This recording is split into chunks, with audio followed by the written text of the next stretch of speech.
Assalamualaikum warahmatullahi wabarakatuh. Apa kabar anak-anakku semuanya? Masih semangat ya belajar secara daring?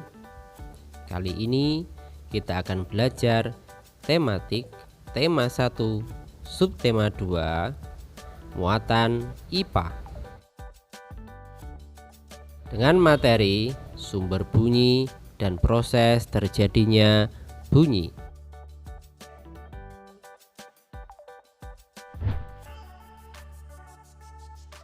Sumber-sumber bunyi. Di video sebelumnya kita telah membahas tentang sumber bunyi. Masih ingatkah kalian apa itu sumber bunyi? Sumber bunyi adalah suatu benda yang dapat menghasilkan bunyi. Setiap benda yang bergetar pasti akan menghasilkan bunyi. Contohnya adalah alat musik seperti genderang dan gitar dapat menghasilkan getaran. Getaran sumber bunyi itu berganti-ganti menekan atau merapatkan dan tidak menekan atau meregangkan udara di sekitarnya. Getaran ini merambat ke segala arah. Oleh karena itu, gelombang bunyi termasuk gelombang longitudinal. Proses terjadinya bunyi. Bunyi ditimbulkan oleh benda yang bergetar.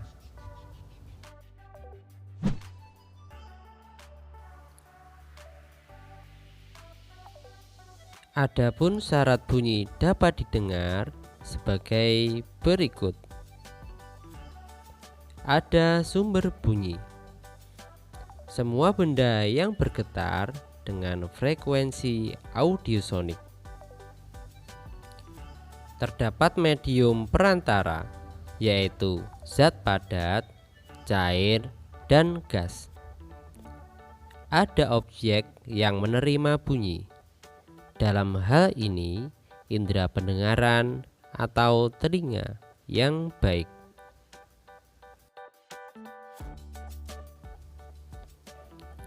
Proses terjadinya bunyi secara umum sebagai berikut.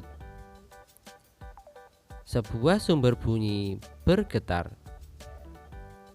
Getaran sumber bunyi ini menyebabkan tekanan udara di sekitar menjadi berubah. Perubahan tekanan menyebabkan usikan dapat merambat ke segala arah. Perubahan tekanan ini menyebabkan terjadinya rapatan dan renggangan udara. Perambatan inilah yang menyebabkan terjadinya gelombang bunyi.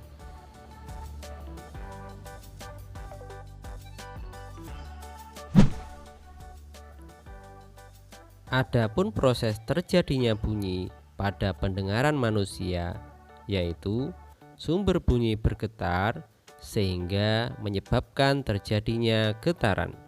Getaran ini mencapai telinga pendengaran dan sampai ke selaput pendengaran di gendang telinga. Selanjutnya diubah menjadi arus listrik yang diteruskan menuju otak. Otaklah yang memproses dan membedakan jenis tinggi rendahnya bunyi, kuat lemahnya bunyi. Materi berikutnya adalah bagian-bagian indera telinga.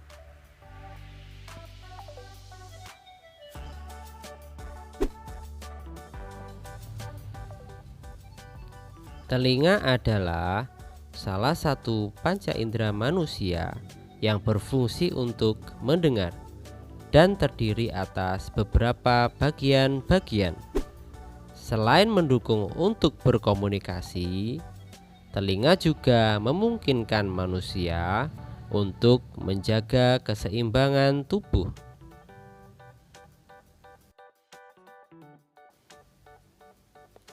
Telinga terbagi menjadi 3 bagian, yaitu telinga bagian luar, telinga bagian tengah, telinga bagian dalam.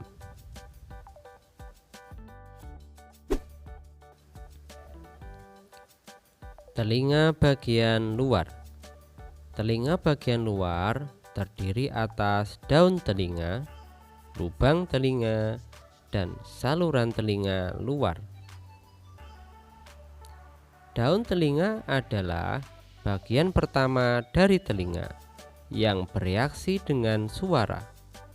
Daun telinga berfungsi untuk mengumpulkan dan menyalurkan bunyi ke liang telinga. Lubang telinga berfungsi untuk tempat masuknya bunyi ke liang telinga.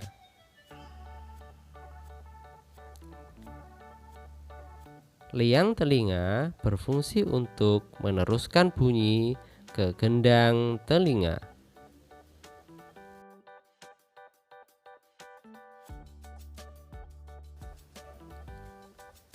Telinga bagian tengah. Telinga bagian tengah terdiri dari 3 bagian, di antaranya yaitu 1. Gendang telinga. 2. Tulang-tulang pendengaran.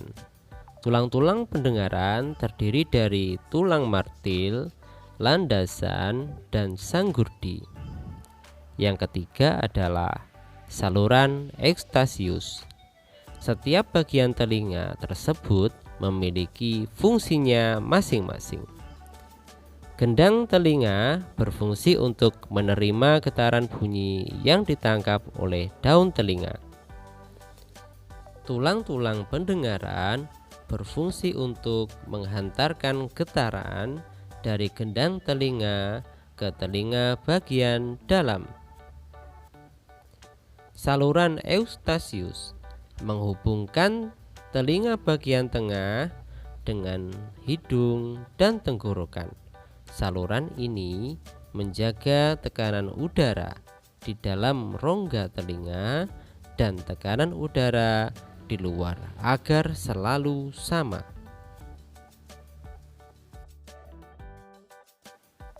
Telinga bagian dalam. Telinga bagian dalam terdiri atas 3 saluran setengah lingkaran, rumah siput, dan saraf-saraf pendengaran.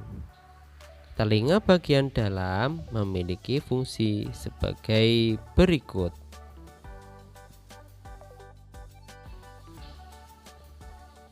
Tiga saluran setengah lingkaran berfungsi sebagai alat keseimbangan tubuh. Di dalam rumah siput terdapat cairan dan rambut-rambut halus. Rambut-rambut halus akan menyampaikan getaran ke ujung-ujung saraf pendengaran.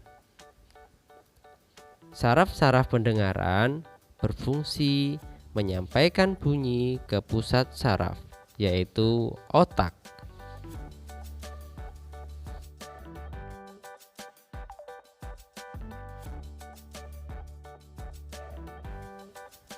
Ketiga bagian telinga tersebut menjadi penghantar suara dari luar untuk masuk dan diterjemahkan di otak.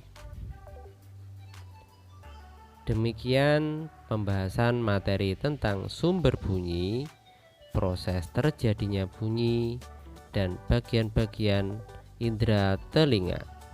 Semoga dapat bermanfaat untuk anak-anak yang sedang belajar di rumah. Sampai ketemu kembali di video pembelajaran berikutnya. Wassalamualaikum warahmatullahi wabarakatuh.